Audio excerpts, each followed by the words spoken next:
What's up guys, B-Rob here, and what I'm going to do today is I'm going to share my experiences and give you some tips on how to get a $200 rewards card from AT&T DirecTv. Here's mine right here, and I'm going to show you how I did it.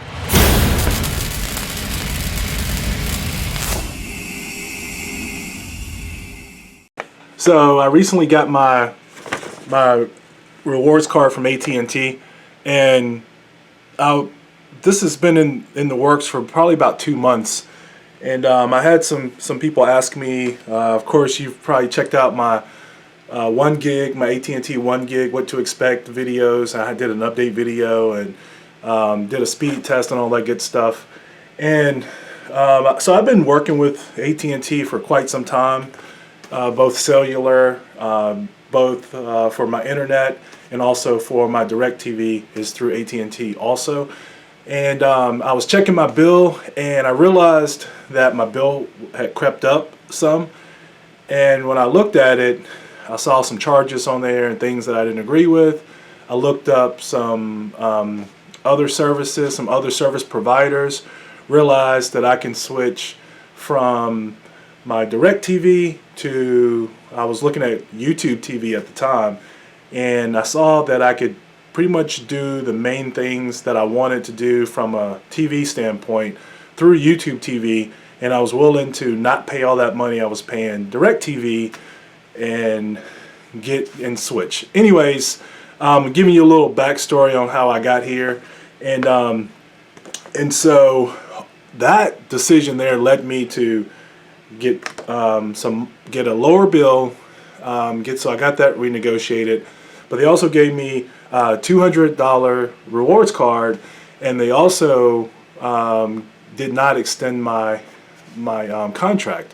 So they did treat me really nice.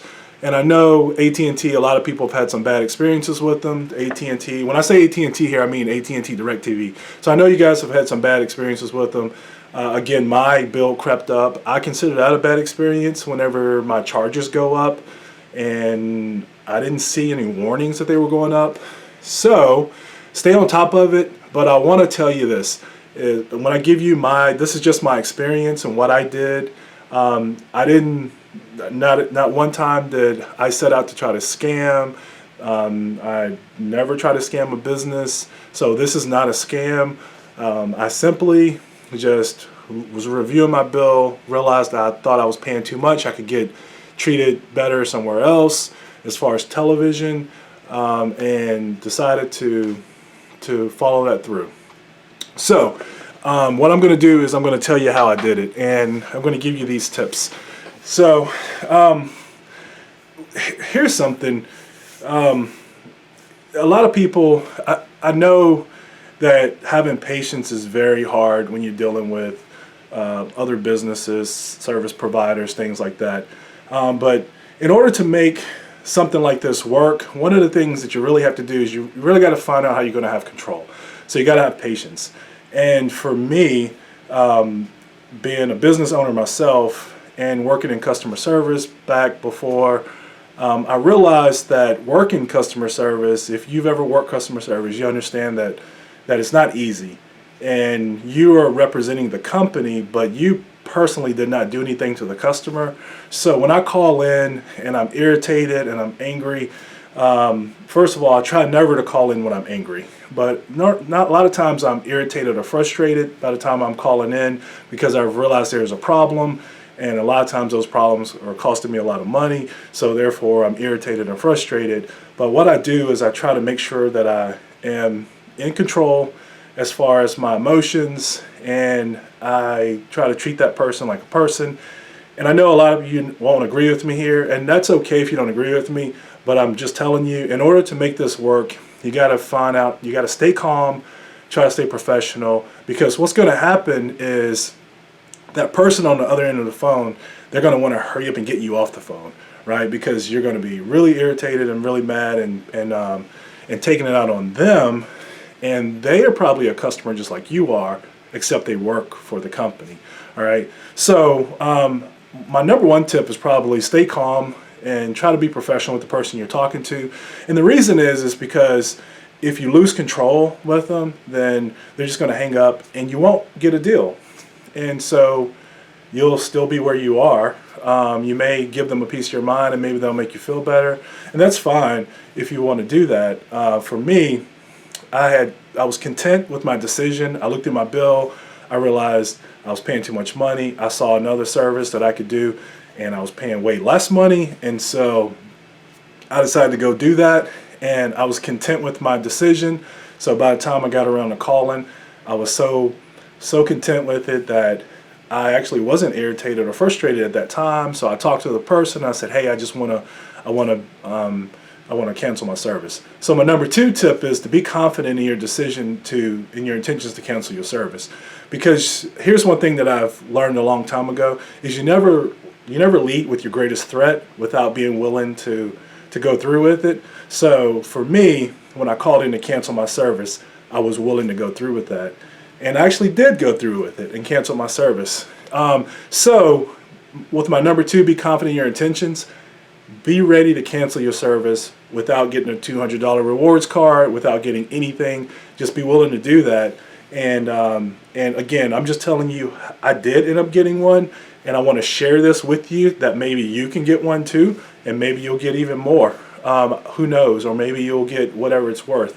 But for my, I can't remember how long I was on the phone, maybe 30 minutes or 40 minutes, or maybe even an hour.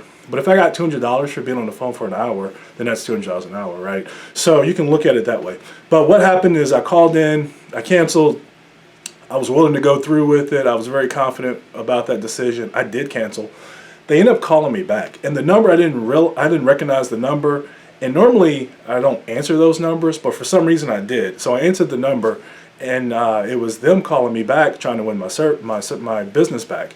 So I went ahead and took the call, and again, the person they were very nice, and they said, "Hey, you've been with us for a long time. We see you still have internet, 1 gig internet service through us, and we want to keep your business on, and I have cellular service through them, so they want to keep my business on the DirecTv side." So I said, "Well, here's the deal. This is what I have going on," and I was paying it ended up being like $100 more for my TV and I wasn't watching all the channels, but here I am paying, I think it was $50 for YouTube TV, and I get all this other stuff. And they said, "Okay, well, what if we offer you," I think it was something like $30 a month for these channels.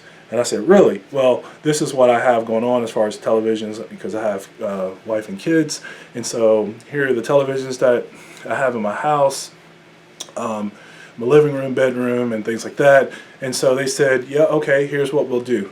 You had a disconnect fee because I was canceling early, so I had a disconnect fee, an early termination fee of like $60. So they voided that and ended up giving me a deal for something like, I think it was ended up being like $50. I think it was $50 altogether.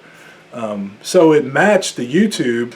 I got to keep all my TVs, and I didn't have to pay the $60. And they said, "We will also give you a $200 rewards card."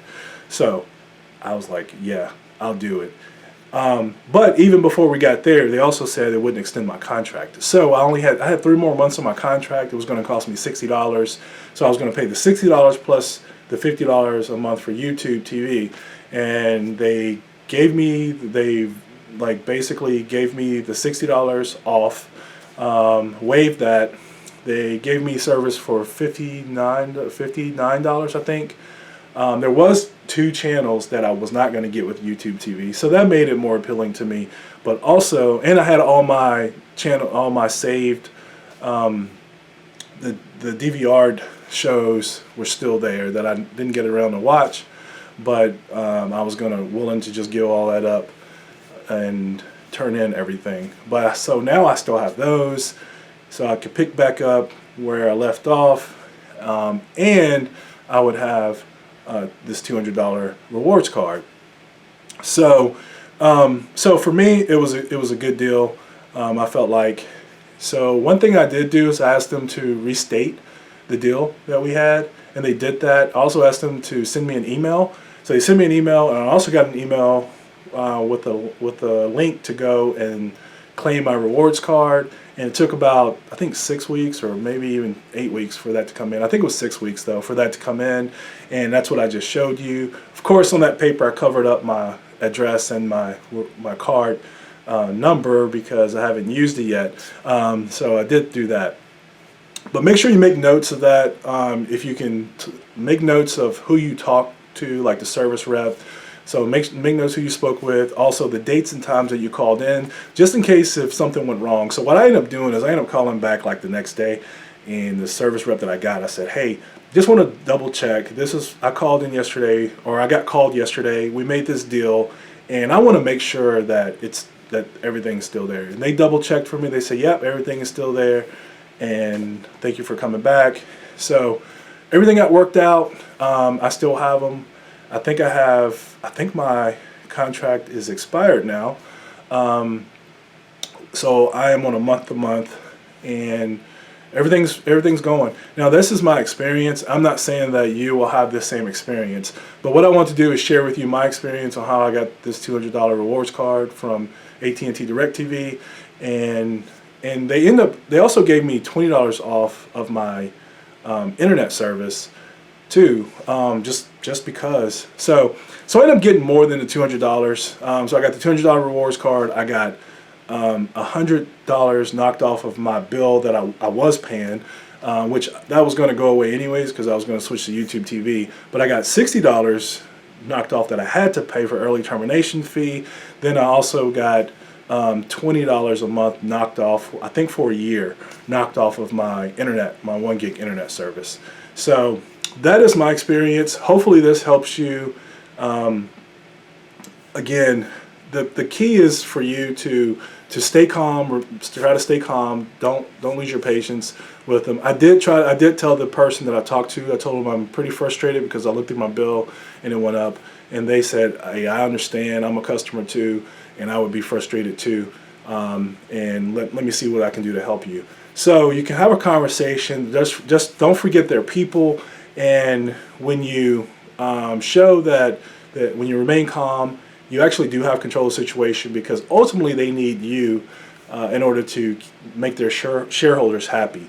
And with everybody going to Hulu and Netflix and Amazon Prime Video and YouTube TV, those that still stay around with them end up sometimes getting taken care of. And I'm not saying this works for everybody, but it did work for me, and I wanted to share their experience with you. But still, make sure you stay calm, and make sure you are really ready to pull the cable, pull the plug on that, because when you're calm and you're professional and you make them earn your business, they will stay to have a conversation with you. They'll try to do whatever they can to keep your business, and you'll come out on top in the end.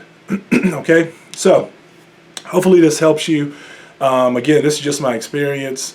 If you have any questions about something, if something wasn't clear that I was trying to explain here, go ahead and leave me a comment, and I will try to answer you as I check the comments.